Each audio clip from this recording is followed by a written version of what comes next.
ছুঁতে আসা। জানি হাত বাড়ালে ধরা দেবে ভালোবাসা।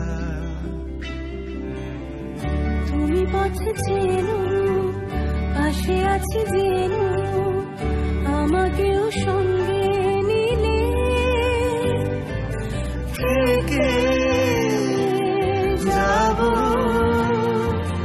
তোমায় আমায় নিলে, থেকে যাব তোমায় আমায় নিলে।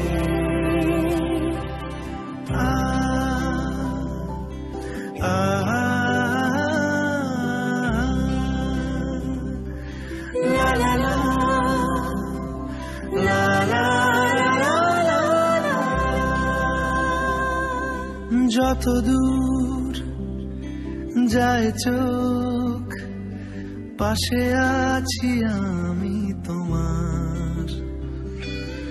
আজ নয় কাল হোক কেটে যাবে অন্ধকার।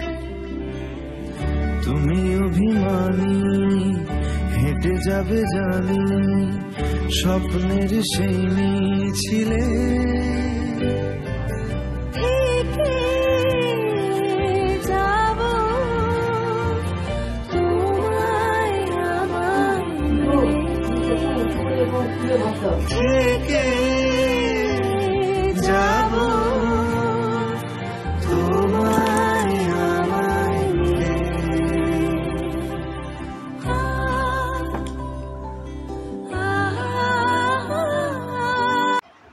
গুড মর্নিং বন্ধুরা, দেখো গোপুসোনাকে তুলে দিয়েছি, সমস্ত কাজবাজ হয়ে গেছে।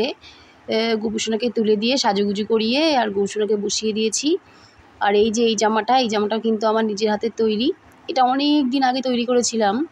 এই জামাটা তখন তৈরি করেছিলাম, তখন মানে জামার হাতাগুলো তখন তৈরি করতে পারতাম না, তো দুই দিক দিয়ে এমনি মানে দুটো হ্যান্ডেল করে ওরকমভাবেই জামাগুলো তৈরি করে দিতাম আর ওরকমভাবে পরিয়ে দিতাম। আর হচ্ছে তো গোপুসোনাকে জামাটা কিন্তু খুব সুন্দর লাগছে, মানে কালারটা খুবই ভালো লাগছে, রানী কালারের মধ্যে নীল কালার, সত্যি খুব ভালো লাগছে।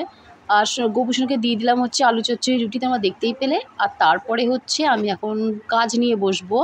আর আমি কি কাজ বাড়িতে বসে করি তোমরা তো ভালো করেই জানো। তো দেখতে পাচ্ছ এই চাঁদমালাগুলো এখন আমি নামাবো। এগুলো আমি সুতো টাঙিয়ে সমস্ত রেখে দিয়েছি। আর এই চাঁদমালার কালারগুলো দেখতে পেলে বন্ধুরা, কত সুন্দর পুরো রানী কালারের চাঁদমালা। তো কালারগুলো দারুণ লাগছে।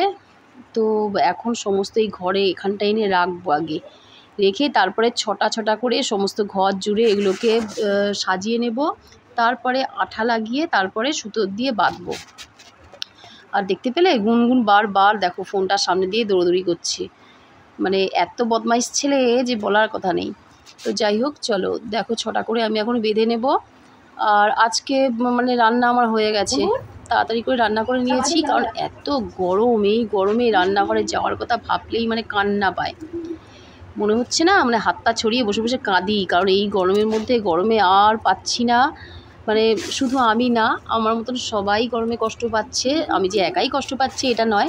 তো সবাইকে একটা কথাই বলবো, সকালবেলায় বাকি কাজ বাজ সমস্ত কিছু সেরে সকাল সকাল রান্নার কাজটা আগে কমপ্লিট করবে। রান্নার কাজটা হয়ে গেলে দেখবে অনেক কাজ মনে হবে যে হয়ে গেছে।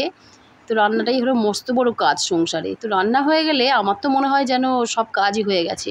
তো যাই হোক, সকাল সকাল রান্না করে নিয়েছি। আর দাদা আজকে বাড়িতে দোকান থেকে বাড়িতে আসার সময় তো দেখো ওদের জন্য ওই পেটাই পরোটা নিয়ে এসছে।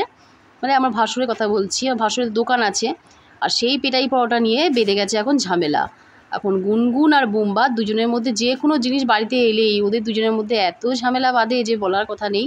তো মাঝখানে মানে আমি দুজনাকে আর কি পেটাই পরোটাটা ভাগ করে দিলাম, তবুও মানে ওদেরকে থামানো যাচ্ছে না। ও বলছে যে এটা আমার জন্য এনেছে, ও বলছে যে এটা আমার জন্য এনেছে। তো ওদের থেকে নিয়ে একটুখানি খেয়ে দেখলাম, দারুণ হয়েছিল পেটাই পরোটাটা আজকের। আর তার সঙ্গে ছিল সুন্দর আলুর চচ্চড়ি, মানে আলুর তরকারি, মানে দোকানের যে তরকারি হয় আর কি, ঘুগনি দিয়া ওরকম টাইপের।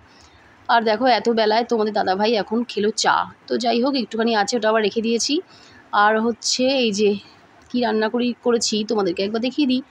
ডাল আর আলু সেদ্ধ, আর কোনো কিছুই নয়। আর মা আজকে বেলায় কি তরকারি দেবে তাও জানি না। ঠিক আছে, আপাতত ডাল আলু ভাতে করে রেখে দিয়েছি, এবার খাওয়ার সময় দেখা যাবে। মা তো কিছু একটা তরকারি নিশ্চয়ই দেবে। তো যাই হোক, আর বাসনও মেজে নিয়েছি, দেখো কত বাসন পড়েছিল, বাসন মেজে নিয়েছি। আর এই যে 2-1টা আছে, এগুলো আবার পরে মেজে নেব। আর সন্ধ্যাবেলায় গুনগুনকে বই নিয়ে বসিয়েছি। গুনগুন এখন পড়াবো ওকে। আর তার মধ্যে আমি ভাবছি একটা কিছু, মানে একটা কাজ আমি করব, যেটা হচ্ছে অনেক দিন থেকে ভাবছিলাম। তো সেই কাজটা আজকে আমি করব। চলো তোমাদেরকে একবার দেখিয়ে দিই। আর এই গরমের মধ্যে মানে এই জানলাটা তো এদিকে খোলা আছে, তবু এক ফোঁটা হাওয়া বাতাস কিচ্ছুই আসছে না গরমে। মানে এত কষ্ট ঘরের মধ্যে বসে থাকা, মনে হয় কি বাইরে একটু ঘুরে থাকি, বাইরে মনে হয় তবু একটু হাওয়া আছে। আর এই দেখো, তোমাদেরকে বলছিলাম না একটা জিনিস আমি দেখাবো, এই দেখো, দেখতে পেলে? রং নেই তাতে কি, আমি আমার নেল পালিশ দিয়ে এটাকে রং করেছি শিশিরটাকে, দেখো তো কেমন হয়েছে বলো তো বন্ধুরা। বসে বসে কি করব, গুনগুনকে পড়াচ্ছি, ভাবলাম এই পারফিউমের শিশিরটাকে রং করব, রং করে এটা একটা ফুলদানি তৈরি করব। তো যাই হোক, যা হয়েছে হয়েছে, ওটা শুকানোর জন্য এখন হাওয়ার মধ্যে রেখে দিয়েছি। আর রাতে দেখো গুনগুনকে পড়িয়ে এইমাত্র উঠলাম, আর গুনগুন শুয়ে আছে, আর আমি হচ্ছে এখন রান্না করব। আর এই যে পেঁপেটা দেখছো, এটা গাছ থেকে পেরে নিয়েছি, কারণ পেকে গেছে তো, পাখিটা ঠুকরে দিলে নষ্ট হয়ে যাবে। তো দেখো ওবেলার ডালটাকে আগে গরম করে নিলাম ভালো করে, আর হচ্ছে কুকারে করে ভাত চাপিয়ে দিলাম। আর হচ্ছে এই যে এইটুকু মাছ ফ্রিজে ছিল, তো এই মাছটাকে এখন আমি একটু ঝাল ঝাল মতন করে ফেলবো, পেঁয়াজ রসুন দিয়ে ঝাল ঝাল করব। তো চলো আজকের ভিডিওটা